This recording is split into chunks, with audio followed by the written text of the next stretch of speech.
Hello, hello, hello. This is Jared Krebs coming at you live from San Antonio. Today is Friday, February 23rd, and welcome to your Living a Course in Miracles audio book club call. We are very blessed today to have Mr. Gary Renard himself on today's call. Gary is the author of The Lifetimes When Jesus and Buddha Met Each Other, as well as three other books that are phenomenal. And Gary, I want to thank you first of all for your huge contribution to my life and everybody on this call, because I would never have read Course in Miracles. I would never even understand what this book is if it hadn't have been for you having the courage to create the books that you did, to go through that process and to really give me that perspective. This is the most important thing to me in my life now. I'm so passionate about it. I love our group. And really, everything that you've done has been just so huge for so many of us. So Gary Renard, welcome to the call. Take it away. Well, thank you, Jared. It's great to be here. You know, people always say, well, thank you for writing the books. And I always say, well, thank you for reading them, because it's like that old question. If a tree falls in the middle of the forest, and if there's nobody there to hear it, does it make a sound? And the answer is no, because it wouldn't do me any good to write a book if you didn't read it, because it wouldn't be going anywhere. You know, it takes two to tango, so to speak. So I really appreciate you guys, and I appreciate you wanting to study the book, and it means a lot to me. It really does. And I think a lot of people are familiar with the trilogy, the Disappearance of the Universe trilogy, and I wasn't sure after the third book if I was ever going to write another book. You know, for all I knew, that could have been it. But I always talk to Art and Persa in my mind. It's like I kind of channel them, and they kind of like come through my mind. And to me, they're the Holy Spirit. So I ask them any questions, and I ask for help. And I do the same thing with Jesus. But, you know, in the case of Art and Persa, it gets personal because of the books. And when they would appear to me, even though it had been many years and dozens of appearances, sometimes I would forget to ask them something that I wanted to ask them. You know, it's like, you know, I was so amazed at their appearances that I would forget to ask them something. And after the third book was over, I thought, oh, damn it. You know, I forgot that I wanted to ask them, what were Jesus and Buddha like before they were Jesus and Buddha? How did Jesus get to be Jesus? You know, how did Buddha get to be Buddha? What were they like in the incarnations before they were Jesus and Buddha? And I asked that question to Art and Persa, and the answer turned out to be a lot more than I expected. And that's what the book is. The book, The Lifetimes When Jesus and Buddha Knew Each Other, is basically the answer to that question. It's just that it turned out to be a more detailed answer than I thought it would be. But I'm happy that it was, because one of the things that the book emphasizes is how you have to be so uncompromising. You know, there was this saying that was actually reported in the Bible, and there, you can see some things that Jesus actually said that are in the Bible. And one of the things he said was, enter by the narrow gate. You know, for the gate is wide and the way is easy that leads to destruction. And, you know, the gate is narrow and the way is hard that leads to life. And those who find it are few. Well, that's because you have to be really totally uncompromising. You have to be vigilant for just one thing, and that is God, or God and his kingdom, as the Course puts it, to the point where you're not giving your faith or your belief to anything else. You know, and that is really emphasized in this fourth book, so much so that it helped me.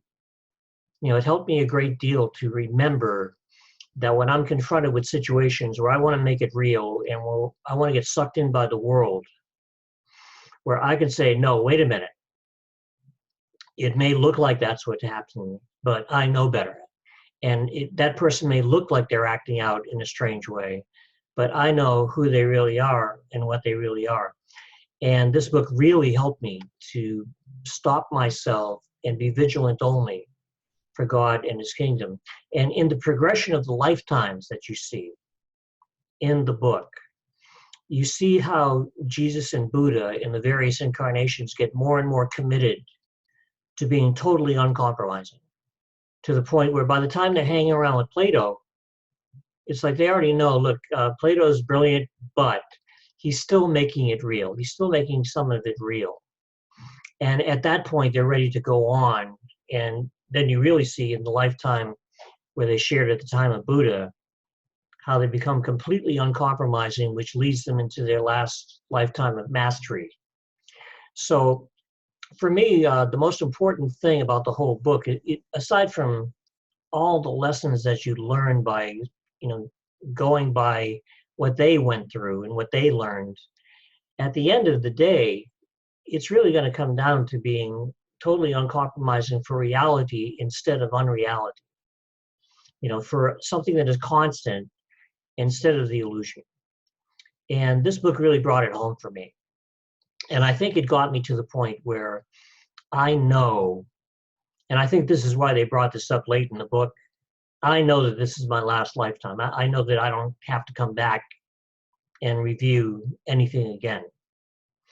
And, I kind of asked him that toward the end of the book. And for those who haven't read the book, I don't want to spoil it for you, but I assumed that I was going to review mentally that final lifetime with Arden and Persa as, Persa. And it turns out that I don't have to do that. And I think the reason that I don't have to do that is by being completely uncompromising. So that's the message of this book. But I think it's an important message. And I think it's important that there was a fourth book. I know that there's going to be a fifth book. And I suspect that that might be the last one.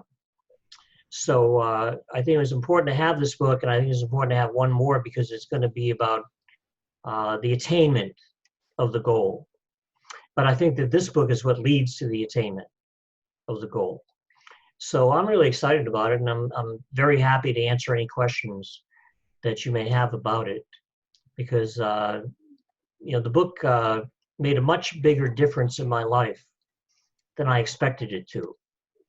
It really has got me to the point where I can no longer tolerate humoring illusions. I can no longer be tolerant of my mind wandering and tolerant of my judgments. I catch myself immediately. Even in those times when I didn't used to catch myself, when I would tolerate my judgment of, the politicians that I didn't like, or the people who attacked me, who seemed, I should say, to attack me, because you can't really be attacked, but you can seem to be attacked in illusions. The only thing is, it's not true. It's not real. And you have to remember that you're dreaming, and then switch to God and his kingdom and be vigilant only for reality. And this book really brought me home in that way. It made it so much more real for me. So on that note, I guess we can go to the Q&A. Absolutely. Wow, Gary, this is such a great, thank you for sharing that, first of all. I mean, it's like so exciting to know that this is your final lifetime, and that that this book made such an impact on your own development. And I really appreciate that you shared that uncompromising nature, and specifically being unwilling to tolerate when your mind is judging or kind of going down that old thought system. I mean, that's inspiring to everybody. And I just want to announce to everyone who's watching or who's going to watch that this is actually the next book that we're going to do as a team is this book. And there's no audiobook, guys. So you're going to have to read, including me. And I don't read. I've never read one of your books, Gary, except Course in Miracles. This is the only book I read. So I'm excited to read this book, and we're going to do a chapter a week. So if you want to play, if you want to be with us next Friday, just read chapter 1.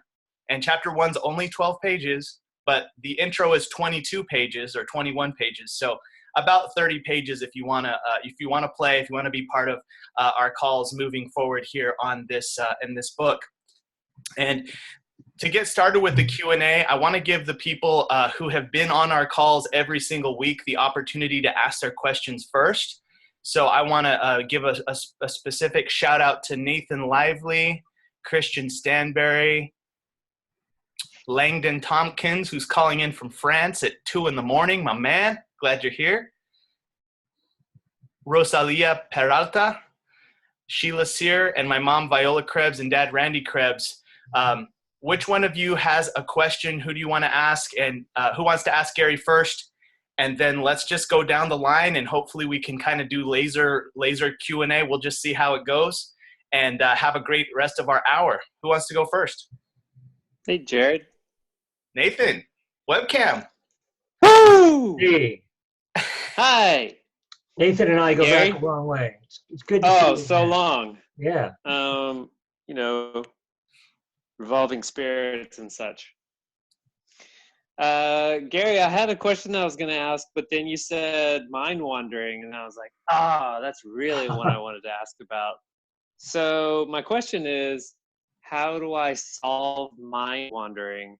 But the thing I wanted to share with you is that I feel like my mind wandering has gotten worse over the last 10 years, and worse up to the point where at this point I feel like I basically can't sit through a meditation for 10 minutes without thinking the entire time, and I can't like take a shower without thinking the entire time. So I'm like always thinking, and this to me is an indication that I'm becoming more and more invested in the world, even as my A Course in Miracles studies have improved over the last 10 years. It seems like my mind wandering has gotten even worse, and I'm just sort of like noticing it. And so now I'm sort of wondering, like, do I do something? Do I observe it? Do I try and stop it?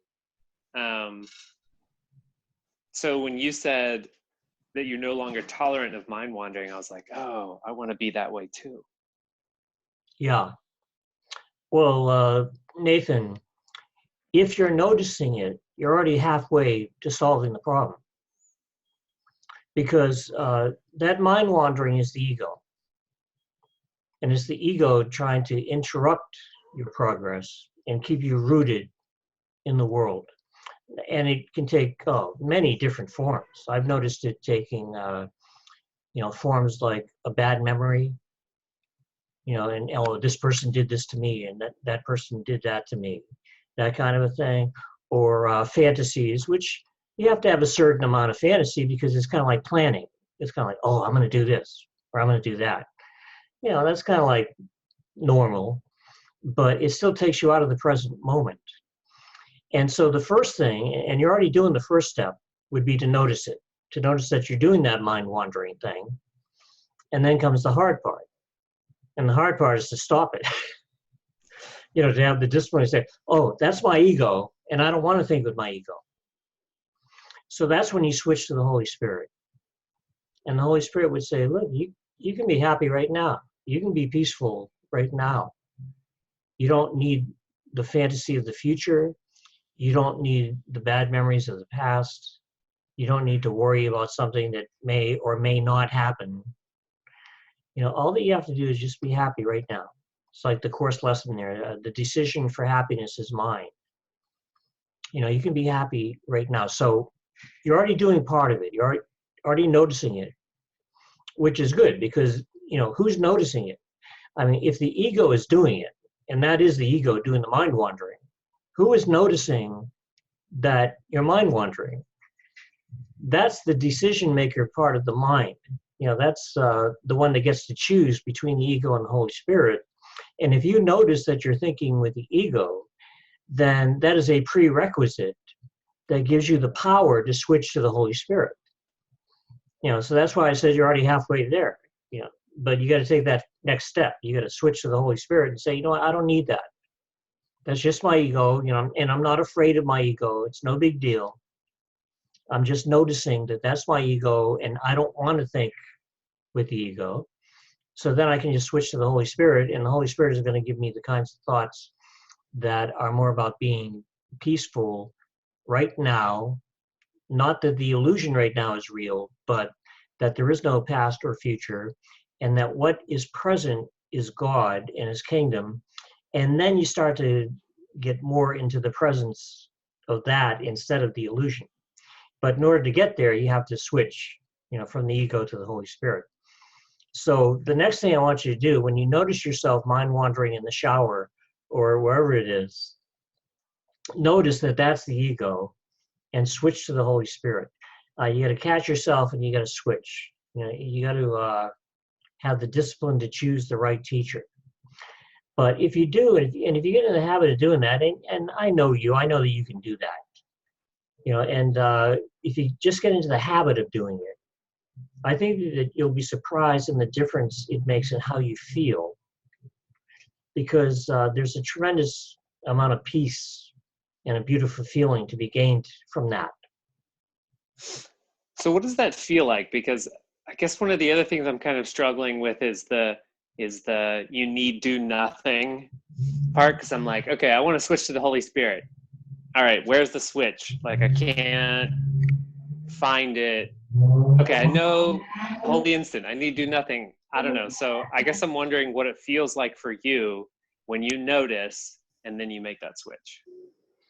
Well, that statement, I need do nothing, is something that you take at the level of the physical. You don't have to do anything at the level of the physical. You do have to do one thing at the level of the mind. You do have to choose once again, as the Course puts it. But that has nothing to do with the body. So when you read that statement in the Course, I need do nothing, pay attention to what it says next. It says that to do anything involves the body. So what it's saying is that, and by the way, it doesn't mean that you're not going to do anything. You're going to do things as long as you appear to be here in this illusion. You're going to do things. So it doesn't mean that you're not going to do anything. It means that you don't need to do anything. If you need to do something, then you're regarding yourself as a body. And if you think that, I really need to help this person, I really need to save this person, I really need to do this, I really need to do that, you're identifying with the body. And the truth is, you don't need to do anything because you're not a body. And then you go to the level of the mind, and you can do the one thing that really makes a difference, which is choosing with the Holy Spirit instead of the ego. So all these ideas throughout the Course, they all fit together like a hologram. They all come together, but it's all about choosing at the level of the mind. And I think a lot of Course students make the mistake of interpreting the Course at the level of the physical, which is what Ken Wapnick used to call error in the way of level confusion. And you want to stick with the level of the mind, which is where the Course should be done. Yeah, I guess I find myself wondering, what do I do? And I guess I've studied long enough to know that there's nothing to do in the world. It's all about choosing differently. But I guess I'm still not quite there yet. When I realize, okay, mind wandering, choose the Holy Spirit, what does that mean? Well, sometimes it's more simple than you think. Sometimes it's just a matter of noticing that you're mind wandering and noticing that that's the ego. Now, do you want the ego? It's not a sin if you choose the ego, but it'll save you a lot of time if you switch to the Holy Spirit, who is saying, okay, you were mind wandering with the ego. Well, maybe you don't want to do that. Maybe you want to focus on God and his kingdom and be vigilant for what's really here right now, which is heaven. And that kind of like replaces the whole illusion. It replaces the ego. And that's good because it gives you something to replace it with. And that's what the Course is all about. It's not enough to just notice the ego or notice the illusion or call it the ego or call it the illusion. You have to replace it with something. Yep. And now you're replacing it with that vigilance for God and his kingdom. All right. Thank you, Gary.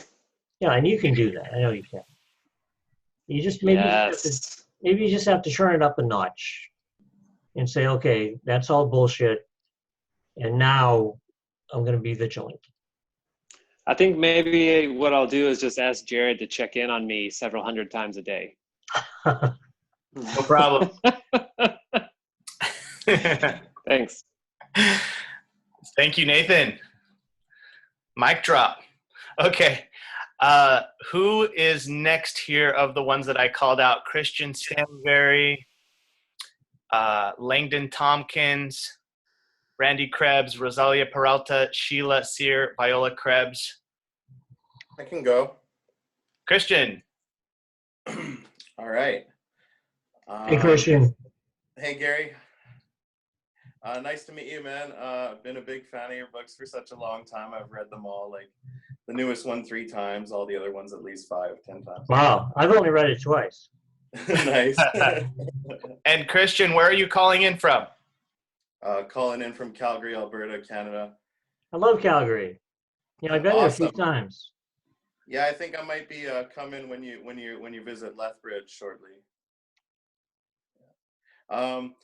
Also, I've done 2 counseling sessions with Cindy Laura Renard before too. Is she any good? She's okay. Okay. No, she's amazing.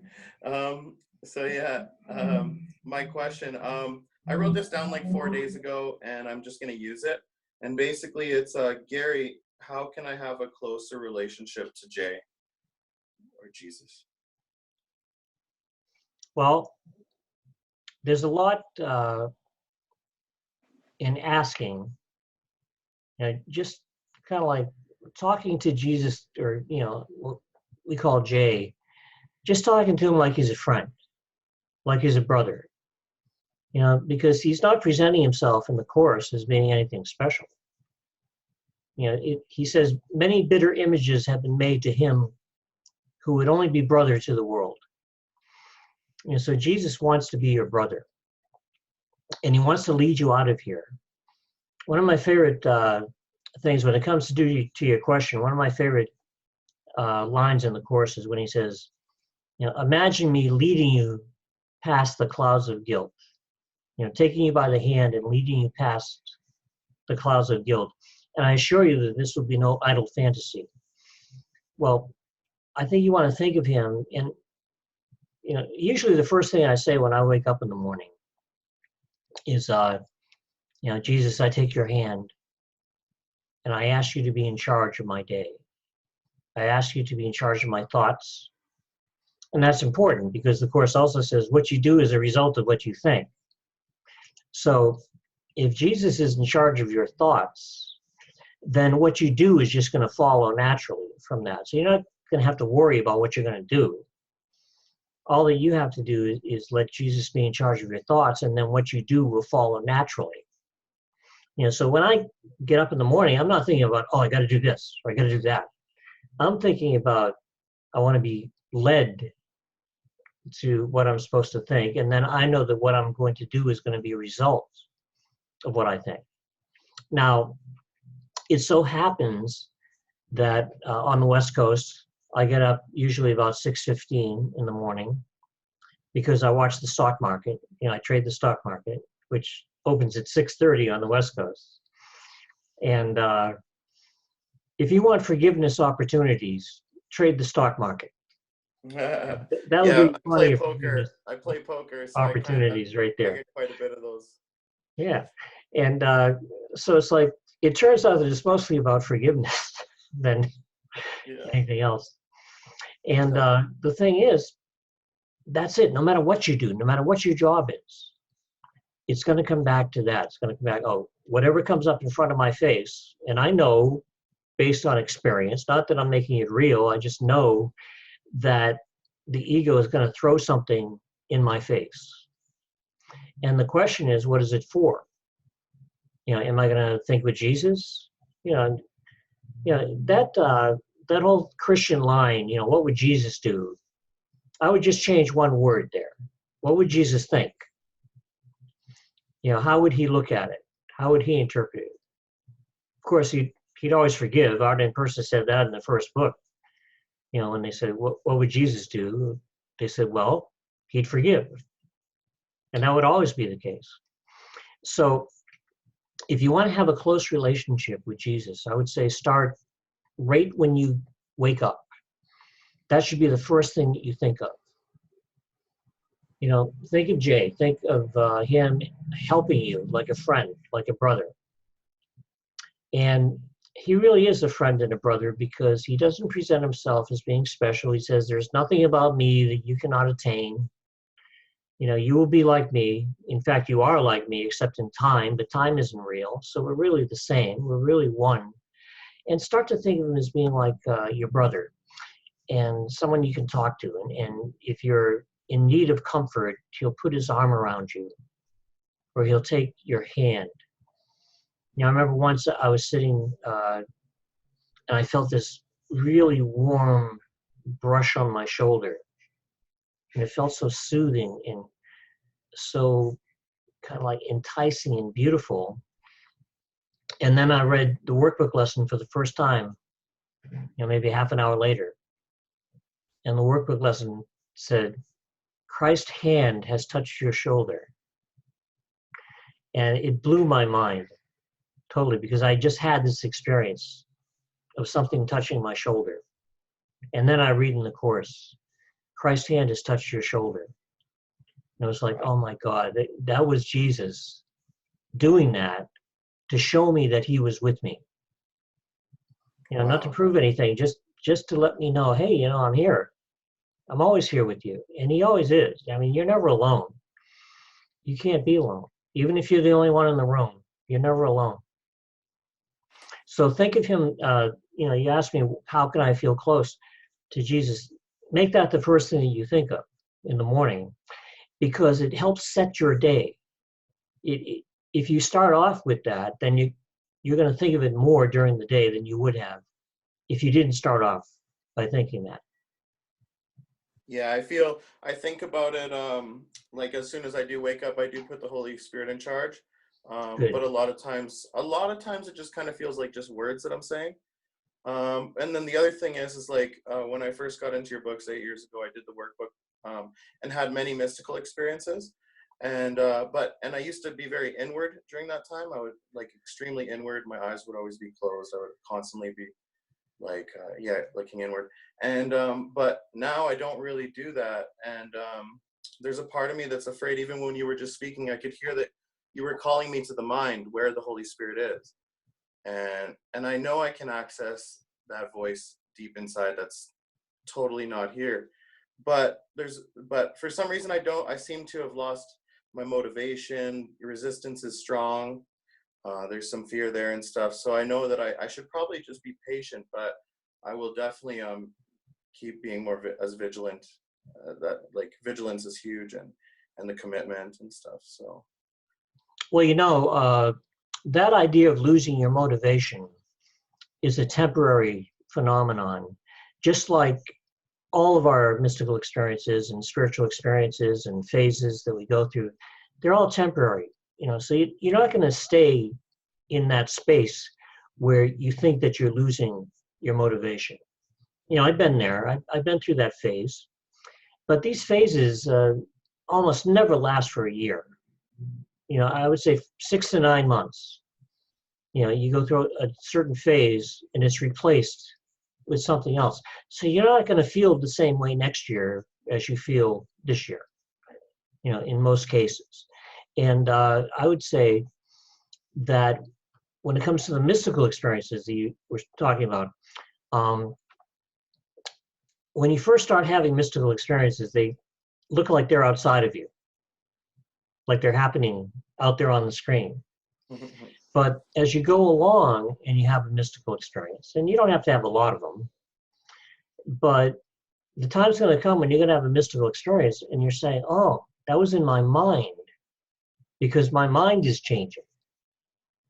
And it doesn't really have much to do with the projection that you're looking at. You realize, oh, that took place in my mind, and now it looks like it's happening out there on the screen, but it's not really happening out there on the screen. It's really taking place in my mind, because my mind is changing and I'm becoming more aware, and I'm gaining the power of the mind that I didn't have before. So that's a beautiful experience too. And whatever you do, share it with Jesus, because don't forget, he says in the Course, hide nothing from me. So if you're really going to be his friend, well, what do friends do? Friends share things with each other. It's like, if the girls get together, like, in that Sex and the City show, and they're friends with each other, what do? They share all their secrets with each other. Well, do that with Jesus. Don't be afraid to share your secrets with Jesus, even the dark ones, even the ones that you wouldn't tell anybody else. Because he says in the Course, hide nothing from me. And he's not going to judge you. And on top of that, he probably thinks more highly of you than you do. So it's okay to, break down the barriers and be honest and know that if there's anybody who is always going to forgive you, it's going to be Jay. Right on. Thank you so much, Gary. Oh, it's my pleasure. Fantastic. Who's next? We have Langdon, Randy Krebs, Rosalia, or Viola, or Sheila. I'll go next, Jared. Okay. All right. Mama. Sorry, I'm not in very good lighting here, but anyway. It's much better than before. You look great. Okay, thank you. Gary, I'm so grateful. I've read your book once, and I'm really happy that we're going to be reading it with a group, because then I can read it again and we can break down parts of understanding. But for me, the best parts of your book for me right now, where I am in my life, is like the last third of your book. So the ego has thrown something in my face. You talked about that. So I've been studying the Course for about 3 years now, and it really came at a good time because the ego has thrown to me cancer. And to me, that is like, I know there's no hierarchy of difficulty, but to me, that is like up here in my ego hierarchy. It's like the worst that can happen. And so the ladder disappears. In your book, the ladder disappears. Yeah. I really appreciate how you asked Arden about enlightenment, and how Arden explained it. That the world begins to feel more distant. And I mean, really, when you have your mortality put in front of your face, you think about that. Of course you always think about it. No one's going to have a body forever. But, the point that I'm trying to make is that fear, it says here, fear is, once you get to that point, fear is impossible. And the more you replace the false with the truth of God, the more you experience that with you in Him. So I'm not to that point where fear is impossible. I still experience that, and I have to find myself still grasping for something. And I just want to ask you if you could maybe ask Arden how I could be helped with that. Well, what are you asking specifically? Because you're already doing a great job at being fearless, especially in the face of what you're going through. So what was it specifically that you wanted me to ask them? I guess it bugs me when I still have fear. Maybe it shouldn't bug me. I should just be aware of it and just know that that's my ego, and I'm just looking down. I guess I don't want to ever I don't want fear to ever get into my sphere. But I mean, does that happen to everybody? In my experience, yeah, it does happen to everybody. And what you're going through is kind of like the quintessential experience that people have. It's kind of like the universal experience of the health problem. And, I haven't had to deal with that yet, but almost everybody has to eventually. And I saw my parents go through it, and I saw them, die very unpleasant deaths. And I've seen other people go through it who have been very close to me. And I think, having spoken with you and been with you and your family in these sessions for a few months, I think that you're doing a very good job. Now, I also get that you want there to be no fear. You want there to be a place where you get to where there's zero amount of fear. And I think that you're getting there quickly. I think that you need to embrace the fact that this is probably the greatest forgiveness lesson of your life. And if you can get to the point where you say, well, you know, I don't really have cancer. I'm having a dream that I have cancer. You know, I have a dream that I'm a body, but I know better. So, yeah, it looks like I'm a body, but that's not true. It looks like I have cancer, but that's not true. If I have pain, it's not real pain. I'm having a dream of pain. And if you think that way, there's a difference. Because now, instead of making the pain real, you're saying, well, I'm dreaming that pain. And if I'm dreaming that pain, it's in my mind. And that starts to put you more in a position of power over it instead of being at the effect of it. Now, I think that you've been doing really well, but if you want to get to the point where you have zero fear, then you're going to have to completely say, well, okay, that's a story. And yeah, it feels real sometimes. You know, it feels like I'm a body, feels like I have cancer, but I don't. And I'm not a body, and I don't have cancer. I'm just having a dream of cancer, which is like an empty fiction. You know, it's like Shakespeare's tale told by an idiot, you know, meaning nothing.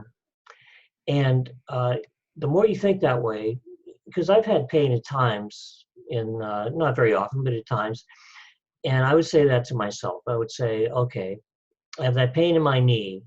I remember back in Maine, I used to run my dog up and down hills, and I felt like I was getting arthritis, you know, in my knee. And I would say, well, it feels like I'm getting arthritis in my knee, but that's not true. I mean, the pain is in my mind, not in the knee. It's a dream. And as soon as you think that way, you stop being at the effect of it and you start being at cause, and you can change your mind about it. Now, if the pain is in your mind and if the cancer is in your mind and you're changing your mind about it with the Holy Spirit and forgiving it, that's what will lead you to no fearlessness. You know, I mean, to no fear and to fearlessness. You know, so I think that comes first and the fearlessness follows. Okay, yeah, I haven't really experienced a lot of pain, so I know I'm doing something right, because I really haven't, and I'm grateful, and I am thinking that way. So I'm just like moving along with this life, and I just want to thank you so much for writing this book. I mean, like, all of your stuff's amazing, but Well, it's my pleasure. Yeah, Do you feel like the chemotherapy is helping? Yes, I do. I feel like it is. And I'm almost done. I had one today, and I have one more in 3 weeks. And then just go from there. But, yeah. Well, great. I think if you can forgive the whole thing, coming from a place where you know that it's a dream, this is going to help you progress light years in your spirituality. It's like, this is a big one. You know, I mean, we don't like forgiveness opportunities. Nobody does. You know, I don't like my forgiveness opportunities at first, but then I get used to the idea that it's really for forgiveness. And once I do that, then I realize that I'm better off because of it. But we don't like to be presented with these kinds of, you know, so-called opportunities. But if you know what it's for, then you're going to continue to do great. Thank you. Thanks so much, Gary. It's my pleasure. Hi, Dad. Welcome. Hello, I'm home. All right. All right. Glad you're here. Good to see you. All right. So next we have either Langdon Tompkins, Sheila Sear, Rosalia Peralta, or Randy Krebs. Who's next?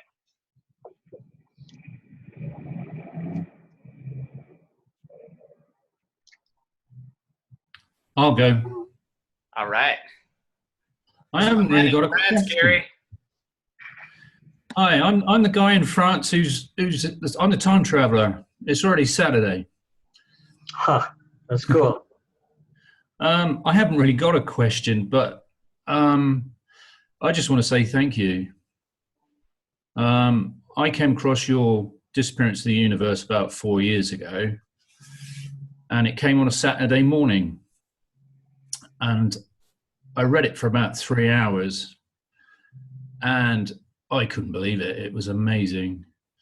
I just all the questions that I'd had in my head since being a child all seemed to be being answered one at a time, and it was just not unbelievable. It was believable, and it's well, that I was led to your book. I was led from your book to A Course in Miracles, and I've got all your books except the last one.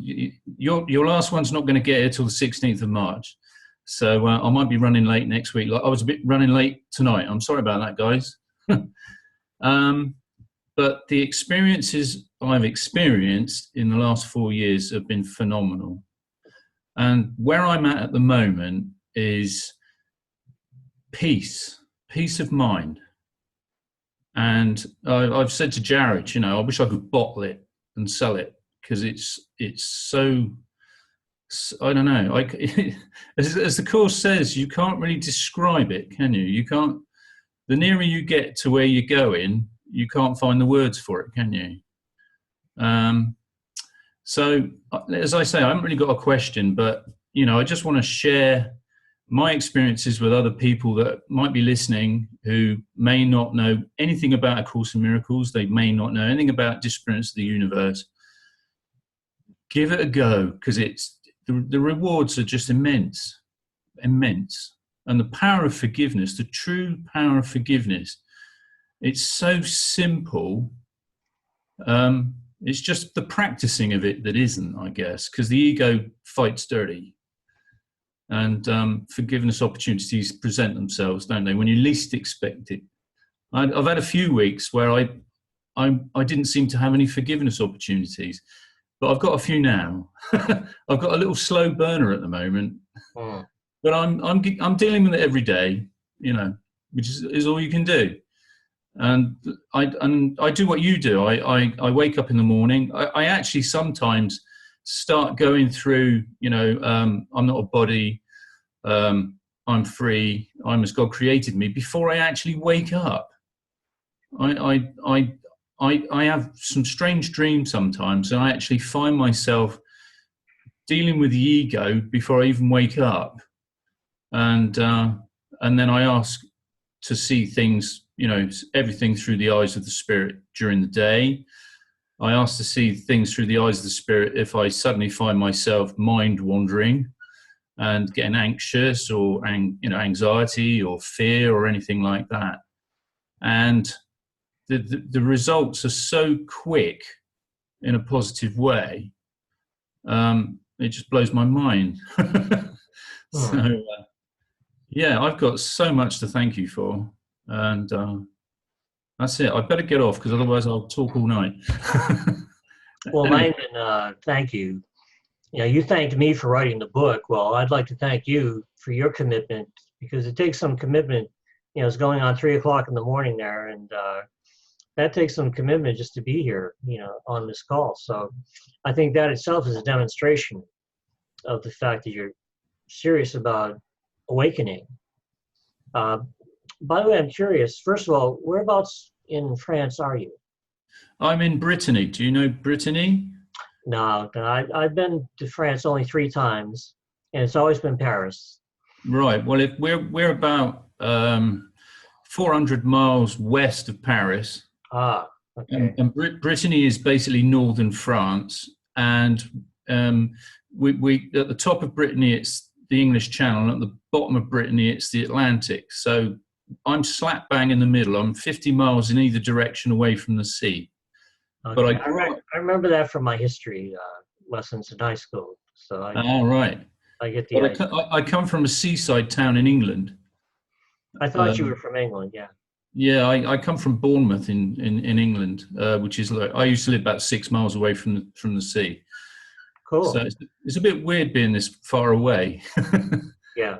I used to, if I had troubles, I would go and sit on the beach and just listen to the waves, and that would, chill out, Spent a lot of time I haven't got any brothers and sisters or anything, so I used to get on my bike and just go down to the beach and just go along the promenade and watch the waves coming in and dream and oh, yeah.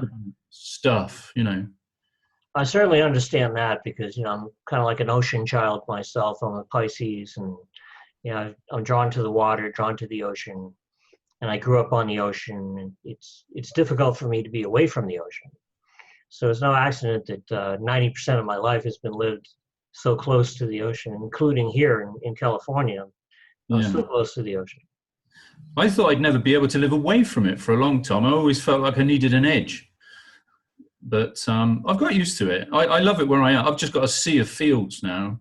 And coming to France I seem to have been led for a long time to different things. And I was led here.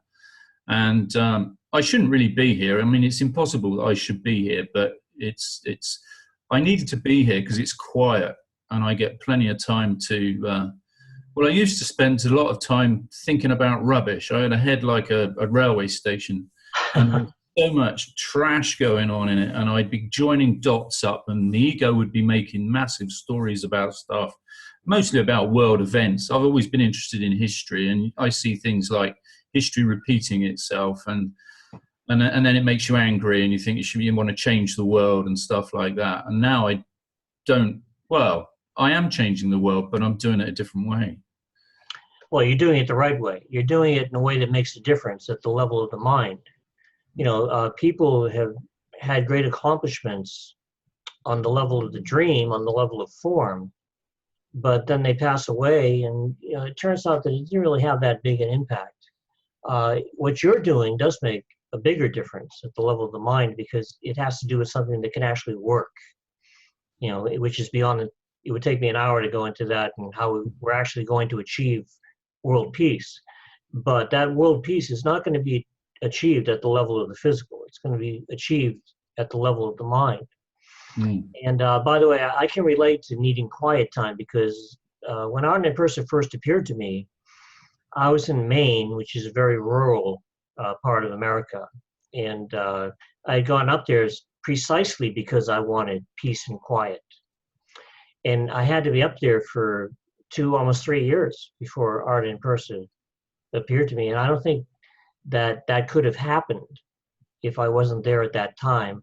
And then there was another 10 years after that before all the events that took place there were described in my first book.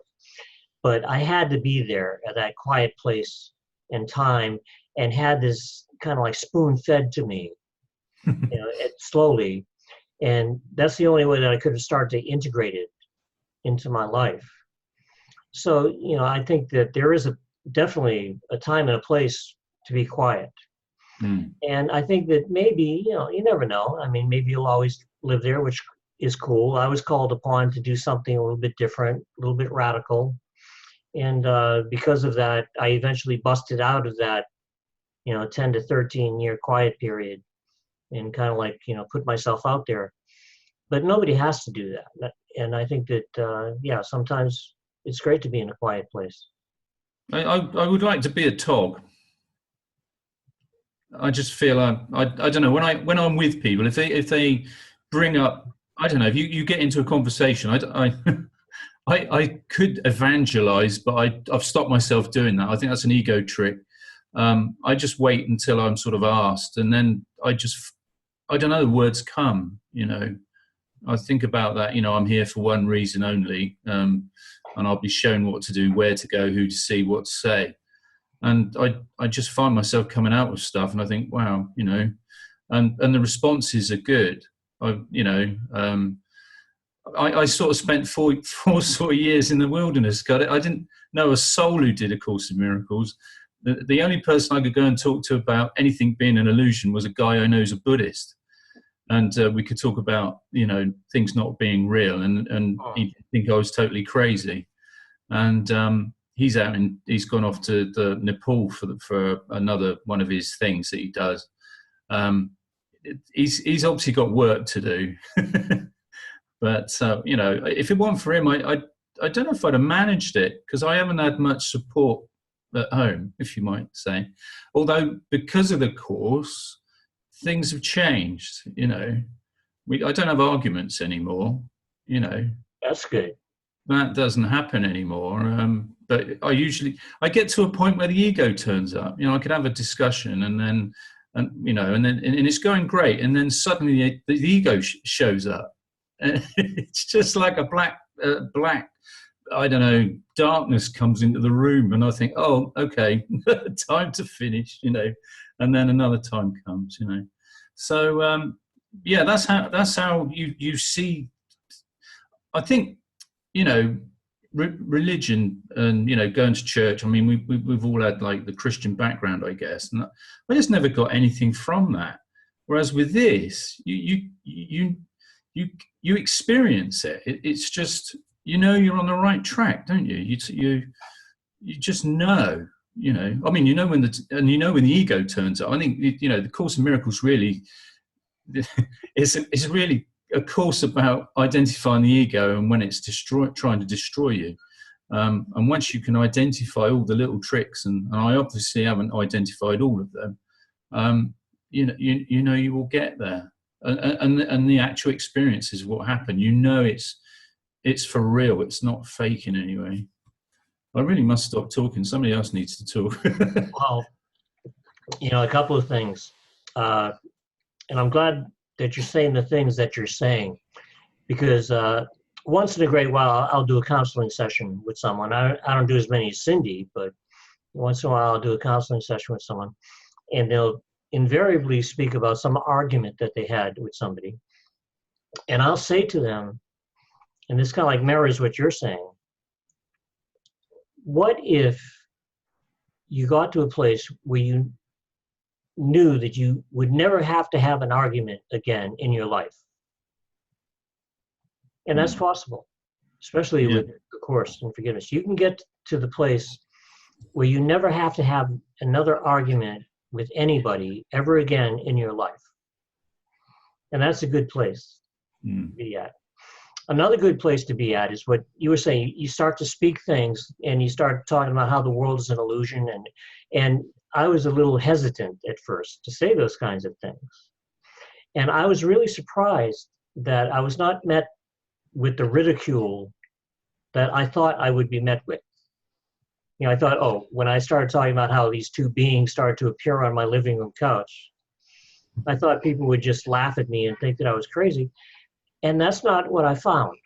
I mean, a small minority of people ridiculed me, but for the most part, people were very open to it. And that surprised me. So you may be surprised if you start talking about this more, which you have a little, you may be surprised that people don't think you're as crazy as you thought that they would think. No, I think you're right. I think people also have had experiences of their own that they didn't quite understand. So if you sort of start talking about this stuff and they suddenly, well, actually, something like that happened to me. Yes. In fact, there was a public opinion poll where 75% of people have said that they had some kind of an actual experience that told them that this physical reality was not all that there is, and maybe not even real. So people do have those kinds of experiences.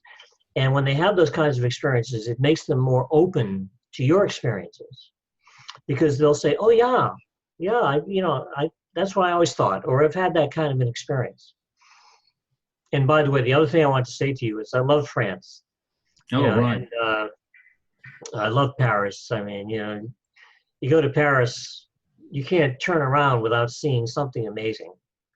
And most people don't know that I'm French. Are you French? Yeah. Well, you're Mr. Fox, aren't you? Yes, Renard means fox in French. Yeah. And as you know, and it's like, but most people they think of me as being like, they don't know what I am, so they just think I'm American or something. But I don't think of myself as being anything in the world, but I do have an affinity, a friendship with the French, and I've always enjoyed being there. And it delights me that people in France read my books. And it took a publisher from Montreal to get the books there, in France. Because, I don't want to put down the French, but they're a little bit, stuck up when it comes to literary things. They're not, embracing the spiritual yet, the big publishers in Paris and France. So it took a smaller publisher and a very smart publisher from Montreal to publish things like The Power of Now and books like that. There were huge hits in France. And these other publishers who were so snobby about the whole thing, they kind of got left out in the cold because they could have been, even more successful if they published these books, but they didn't want to, so somebody else did. Yeah. And, it's turned out to be a good thing for the small publisher named Ariane in Montreal to publish a lot of books in France. And it's worked out very well for them and for me. Well, you're doing a great job. And like I say, I'm dying to see your new book because, I've had this thing about Buddha for a long... I thought if... I used to have this idea before I ever did the course or knew about you or anything that Jesus wouldn't be a Christian. If anything, he'd be a Buddhist. And that was, just the way I just used to think. I couldn't understand why, a loving God would pin his, have his son put on a cross to make a point. I'm a parent. I wouldn't hang any of my kids to make a point for anybody. You'd hang yourself, wouldn't you, if you wanted to make some serious statement. So none of that made sense. And of course, none of it's really true, is it? That wasn't quite what happened. It was slightly different, all that, I mean, it happened, but it wasn't, it had nothing to do with the Father.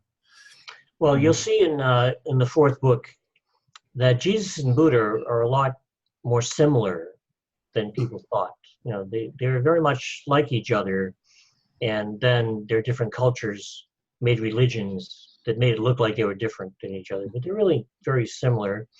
There's a BBC documentary out right now that insists that Jesus was a Buddhist monk. Well, that is actually not in conflict with what Armin and Purser are saying in this book, because they do say that Jesus spent time in India at one point. So actually, both of those things could be true. But I think that you'll see that they had a progression, not too much like us, because they didn't buy into the dream. They didn't buy into the illusion. They didn't believe in it. They didn't invest their belief in this world as much as most people did, which enabled them to wake up faster than most people. But you can still see the progression that they go through to realizing that you have to be completely uncompromising about the truth, or else it's not going to work and your mind is going to stay conflicted. I think because we all know what the truth is in the subconscious, ultimately, I suppose you could get there without the Course in Miracles, but the Course in Miracles helps you identify the ego, doesn't it? You don't realize you've got this this little gremlin, messing stuff up for you all the time. Yeah, one of the great contributions of A Course in Miracles is that it identifies the quickest way to get to salvation when it says salvation is undoing. Undoing the ego, which is something that Buddhism would completely agree with. So it's not doing, it's undoing. Yeah. And when you undo the false you, then the real you is all that's left. So that's a very similar approach to Buddhism. I think that Buddhism falls... Well, I don't really understand Buddhism too much, but the only thing I think it probably falls down on is there's a lot of ritualistic stuff which you have to do, and I think like it says in the Course, eventually you have to actually give up the Course, don't you? You can't make it into an idol. It is a bloody Course. It just tells you what to do. You don't have to make it a god or a religion. It's just a textbook that helps you learn what to do, as you say, undo everything. Absolutely. Buddha didn't write the 80 volumes of Buddhism no. have today. He was very simple and straightforward about it, the way that Jesus was, 2,000 years ago. Jesus didn't have this big cathedral where he was, blowing smoke and, putting ashes on people's foreheads and doing all this stuff. Yeah. So all that stuff is made up later. And we want to get back to the simplicity of salvation, which is undoing the false you and embracing the real you, which is the same as God. Awesome. So I think we're getting low on time. Yes, we're actually out of time. We're at the top of the hour. However, how much time do you have, Gary, to go over just a little for a couple more questions? Or you tell me. Yeah, I can do a couple more. Okay. Thank you. Sheila or Rosalia? Hi, Gary. I have no questions at all. I've been studying the course for a while. I've had marvelous results. I'm so appreciative of your books. They've had a big impact. Love you. Thanks so much, and I'll get off of here. Well, thank you, Sheila. I appreciate that. That's very nice. And I'm not sure if Rosalia wants to ask a question. She said she didn't at the top. So if you changed your mind, Rosalia, let us know. If not, that's okay too. And then we still have Pablo, Linda, Kelly, Jennifer, and Sherry. Any of you want to ask a question?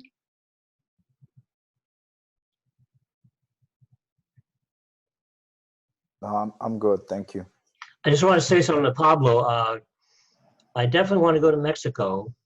And Cindy and I just went through this huge move. You know, we've kind of like fallen a month behind on our communications because we moved from Brentwood to West Hollywood. So, you know, I want to talk to you more about the possibility of, you know, going to Mexico with you sometime. Okay, all right, sounds good. But are you talking Mexico or Colombia? Or both? Both, that really. Okay. I've also had a couple of people contact me recently from Colombia. But if I'm going to do something with any Spanish-speaking people, if possible, I'd rather do it with you because. No, in fact, one of those people is an ex-girlfriend of mine from college. She texted me yesterday, like, I wrote to Gary and I told him you were my friend. I was like, okay, that's cool. So yeah, no, I'd be up for it for sure. Any Latin country, I'll join you guys. Good, because I prefer to work with people who I know understand, you know, the whole thing, the course and everything. Yeah, that'd be great. I'd enjoy it very much. Yeah, I'm to the point now where we're getting settled in here.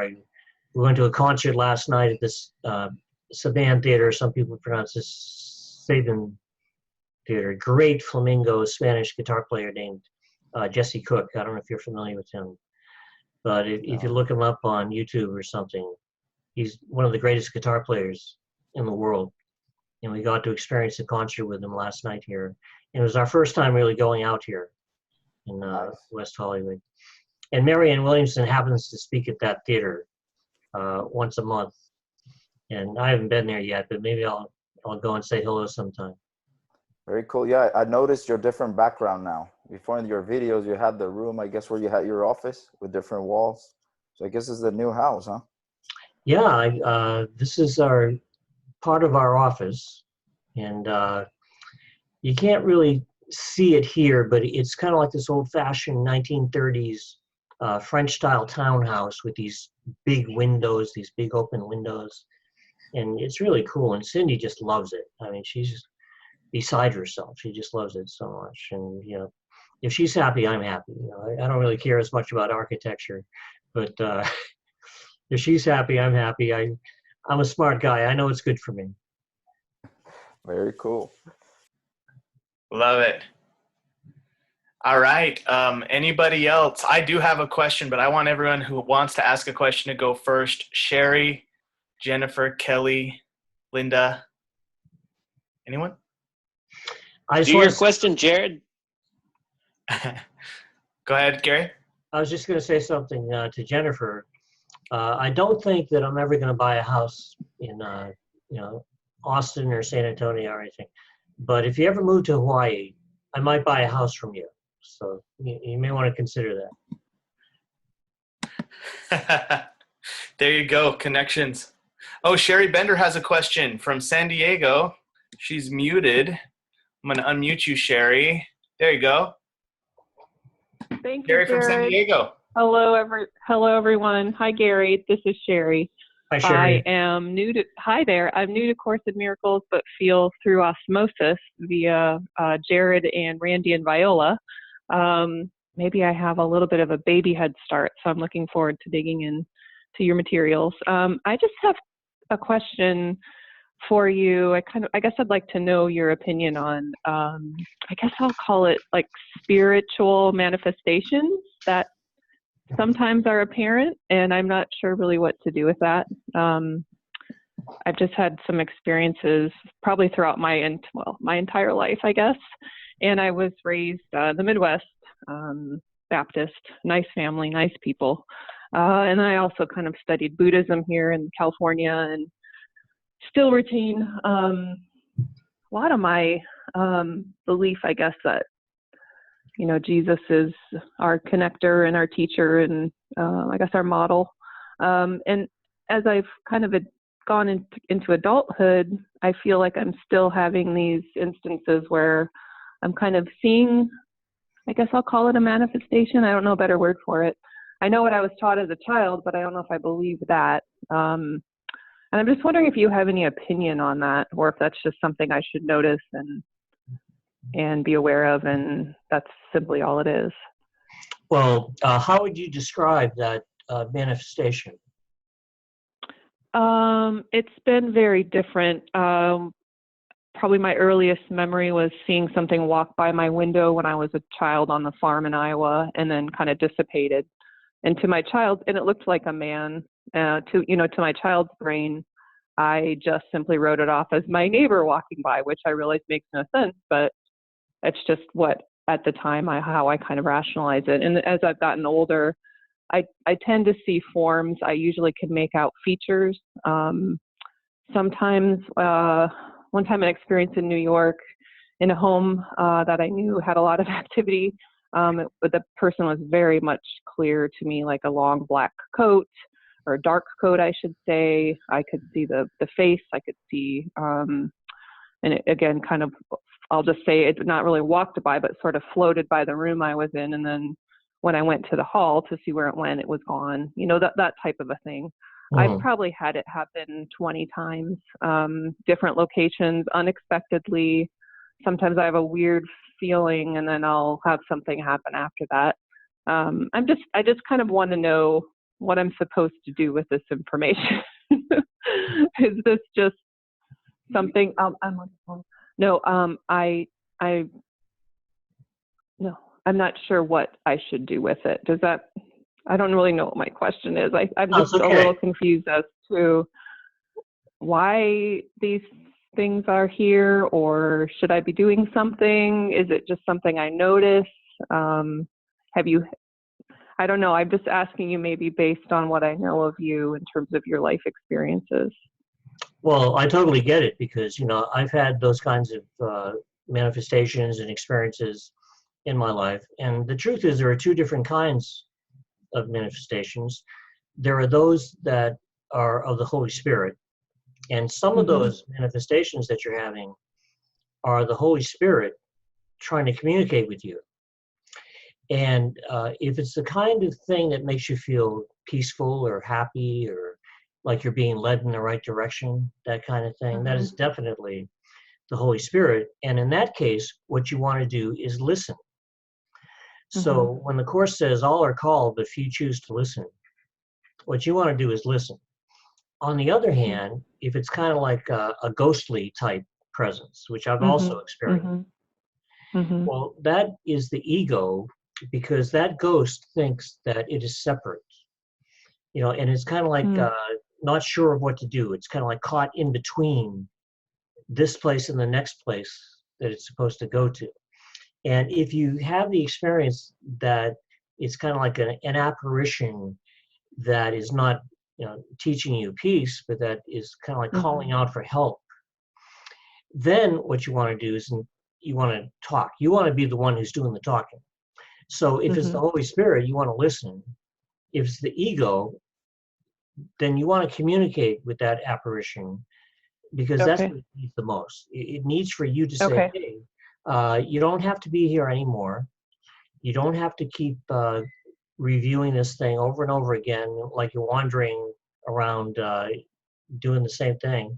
You know, it's okay for you to move on. It's okay for you, you know, to go on to the next place that you're supposed to be to. And I've had experiences, especially the last time I was in Massachusetts, in Salem. You know, I lived in this house that was like 300 years old.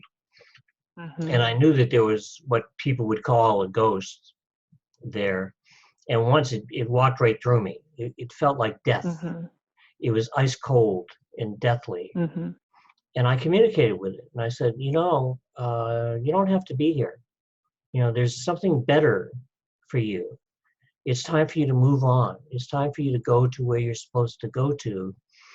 And in my communicating with that spirit, it did move on. And I could feel that it left and that it went on to the place that it was supposed to go to. So you'll be able to tell by your own intuition whether or not the apparition is coming from the Holy Spirit, in which case you want to listen to it, or if it's coming from the ego, in which case you want to be the one that is the teacher and communicates to it and says, it's time for you to move on, and it's okay for you to move on. Okay. I feel like it's clear. So thank you for that. Good. Thank you. All right. Any final questions to end our night? Well, I'll make my question very short. My name is Rosalia from Puerto Rico. Puerto Rico, yes. Hello, Gary. I want to thank you very much for sharing with us tonight. It's my pleasure. And my question is there any purpose for the tiny mad idea? The purpose of the tiny mad idea was not a good purpose. The purpose was separation. As the Course says, into eternity, where all is one, there crept a tiny mad idea at which the Son of God remembered not to laugh. And in his forgetting to laugh, it made the idea capable of what seemed like real manifestations. And the truth is that what we need to do about it is remember to laugh and to not take it seriously. Because that quotation concludes by saying, and this is Jesus talking, he says, together we have the power to laugh these illusions away, to laugh them away. So we took it seriously, and that's the problem with the tiny mad idea, because the idea of itself is nothing but a false idea. What makes it real in our experience is that we took it seriously. And in taking it seriously, it gives it power over us. But in laughing at it, it has no power over us. So that's still the choice. We said earlier about choosing once again. That's what we need to do. We need to choose the Holy Spirit's interpretation of it, which is that it's nothing and that it's laughable. And I know it's not easy. I didn't come here to say that this was easy. I have friends in Puerto Rico. I know what Puerto Rico has been through, the last few months. And it's been ridiculous. Very bad. Yes. And, that's not an easy forgiveness lesson. But at the same time, it's so crazy that on one level, you can't take it seriously because it's too crazy. It's too effed up, if you will. So you got to look at it at some point and say, this isn't the truth. And what's true is God, and God is a constant, and this is temporary. And I'm going to go with the constant. I'm going to invest my belief in reality instead of unreality. And that is something that is acquired. It's something that is practiced. It doesn't come naturally. It comes unnaturally. Somebody once said that discipline is doing what doesn't come naturally. What comes naturally is screwing around, having a good time, doing whatever you want. Discipline, on the other hand, is about doing what doesn't come naturally, about disciplining your mind to choose something that you didn't even know about at first, and replacing the whole ego thought system with the thought system of the Holy Spirit. Is that easy? No. Is it worth doing? Absolutely, because it leads to a totally different experience of life. There's a part in A Course in Miracles book, the text that mentions something that the Holy Spirit links the tiny mad idea to the oneness to make him see what really one is. I think the Holy Spirit replaces the tiny mad idea with the idea of oneness and what oneness really is, because they're two mutually exclusive things. You can't have both. You have to choose one or the other. So you choose the tiny mad idea, or you choose that oneness. But you have to make that choice. They both can't be true. It would be impossible for both of them to be true. But isn't that part of like complete knowledge? I think that it leads to complete knowledge. But remember, when the Course talks about knowledge, it's not talking about intellectual knowledge. It's talking about experience. Experience. It's talking about actual experience of God, the way that the Gnostics used to use the word gnosis, where you actually have an experience of God and the oneness of the kingdom of heaven. That's real knowledge. And that's the experience that the Course is directed toward. Thank you. Well, thank you. And, give my love to everybody there. I've been to Puerto Rico, I think, 2 times. And I love it there. It's a beautiful place. And I think that better times are coming. I hope so. Well, I think they're on it. It is on its way. Great. Thanks for being here. Thank you. And thank you for asking your question. Ah! Yes, you did it. I did. It was a great question, too. Questions, they were both awesome. Now we need a joke from Gary. Right? well, actually, let's end with a joke. And I just want to say, first of all, to everyone watching this, that couch, Gary, tell everyone what that couch is all about. Oh, there's a couch over here on this side. This is the couch that Arden Persa appeared on for the first 2 books, The Disappearance of the Universe and Your Immortal Reality. And those appearances took place from the end of 1992 to the end of 2005. So there's about 13 years where they would appear on this couch. And it's funny because I lost the couch in my divorce. And then my former wife, Karen, gave it back to me. She sent it back to me because she said, you should have this. Even though I got it in the divorce, you should have this couch. So she sent it back to me. I lived in a small place. I didn't have any room for it, so I put it in storage for 10 years. And then when Cindy and I moved here 3 weeks ago to West Hollywood, we realized, hey, we can put that couch in our office. The room is big enough for it to be in our office. So that's why it's here. Now, there's a couch downstairs where Arden and Persa appeared for the 3rd and 4th books, but that was, the time that I lived here in California. So I've written 2 books in Maine and 2 books in California.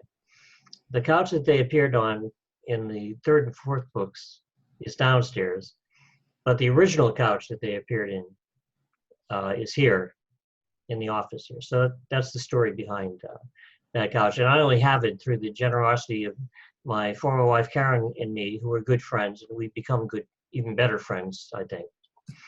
And I think that's interesting, too, because Karen and I and Cindy and Karen's boyfriend, Dave, the 4 of us can get together and have lunch together and have a good time together, which is, I think, a perfect example of what forgiveness accomplishes. And if it's possible to have peace there, then if you could take the logical extension of that and extend it throughout the world, then it would be possible for the people of the world to live in peace.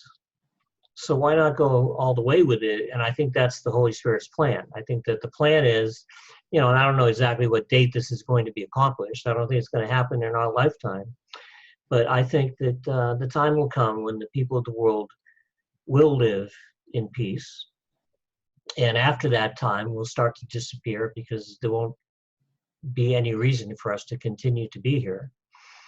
And eventually, we'll all awaken to where we really belong, which is with God. Well said. Thank you, Gary. All right, guys. My pleasure. We're going to read Lifetimes of When Jesus and Buddha Knew Each Other. That's right. There it is. So chapter 1, we'll talk to you next Friday at the same time, 7 o'clock Central. And we'll be talking about chapter 1 and also, I guess, the preface. I'm excited to read the preface because it talks about Ken Wapnick and kind of the Course in Miracles origins and everything. So we'll talk about that as well. And my question is very quick, and it's going to end the Zoom call. And that is, Gary, what advice do you and Art and Persa have for all of us watching this to accelerate our awakening from the dream, and everybody that will watch this recording later on?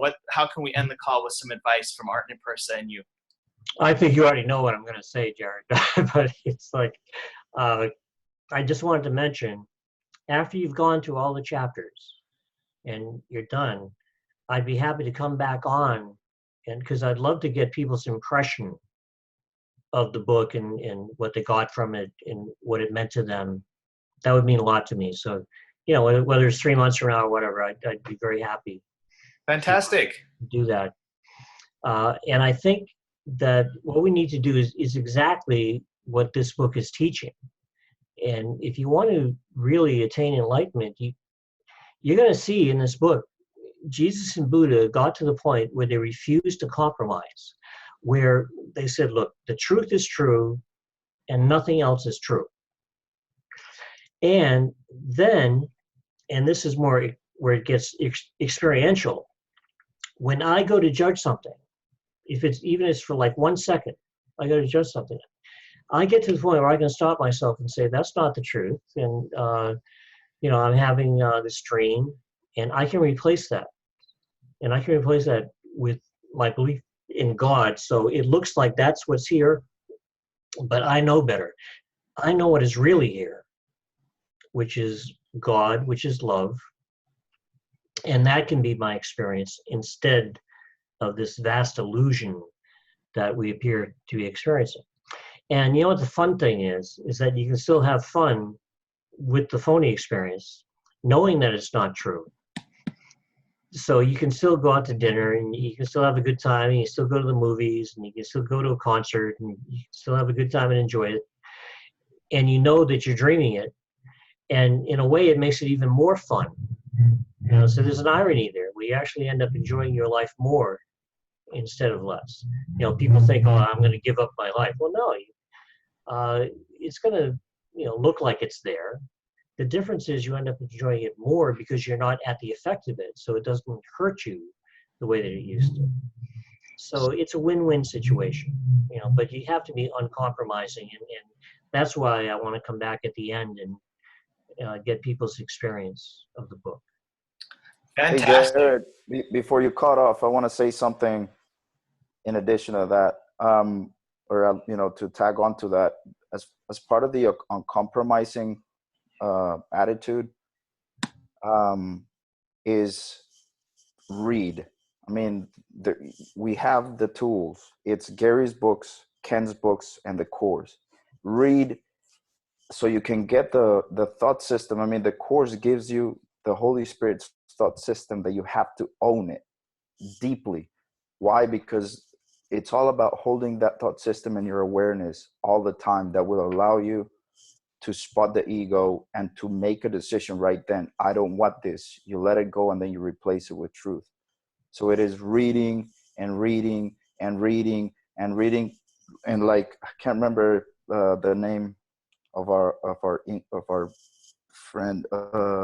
I can't remember in France, but like he said, it's not about making it a false idol, but reading the course and reading the books from Gary and reading the books from Ken, being symbols placed within this illusion so that we can awaken, not only gets you connected to that abstract presence of love within, but it also maintains in your awareness the Holy Spirit's thought system that allows you to spot the ego and say no and choose truth. And because it gives it to you in so many forms, the minute you even think, the minute you even mention in your mind Holy Spirit, the whole thought system gets activated immediately. And you have plenty of words to use as tools, as symbols to get you to that experience of love and deny the ego. So that's key, very, very key. If there's any strong suggestion I'll give is read, make the time, a strong discipline, a lot of perseverance. It'll start changing gradually, and it'll start changing fast. That's great, Pablo. Thank you. Man, I'm gonna watch this 90-minute YouTube video over and over because everybody's questions were on point. Gary, you were on point the whole time. I mean, it was just awesome what just happened here in the last hour and a half. And thank you, Gary, for staying on that extra 30 minutes. It was very, very impactful. So let's go ahead and end the call with everyone saying thank you, Gary. Have an awesome night and God bless. God bless. Thank you, Gary. Have Thank an you, awesome Gary. night. God bless. Love you guys. Thank you, Gary. God bless. God bless. God bless everyone. Thank you. You guys Thank next you, Gary. I do.